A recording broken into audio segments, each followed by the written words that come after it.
ए दुल्हे माड़ो में खाके रजनीगंधा माहौल पूरा गंदा कर दिहला।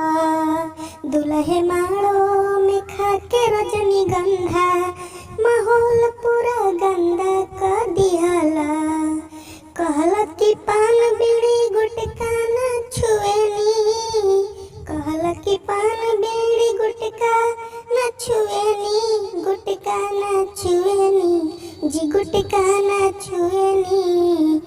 दारू गांजा के बनौले बड़ा धंधा माहौल पूरा गंदा कर दिहला। ए दुल्हे माड़ो में खाके रजनीगंधा माहौल पूरा गंदा कर दिहला। ए दुल्हे माड़ो में खाके रजनीगंधा माहौल पूरा गंदा कर दिहला।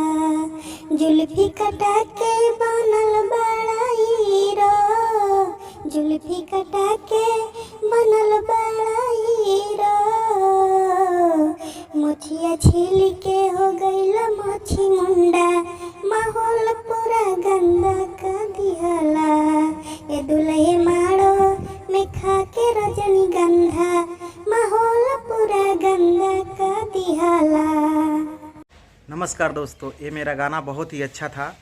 हम बहुत ही उम्मीद के साथ बनाए थे इस गाने को, तो प्लीज़ अच्छा लगा हो तो चैनल को सब्सक्राइब ज़रूर करिएगा और वीडियो लाइक करिएगा। मिलते हैं नेक्स्ट वीडियो में दोस्तों, तब तक के लिए धन्यवाद, नमस्कार।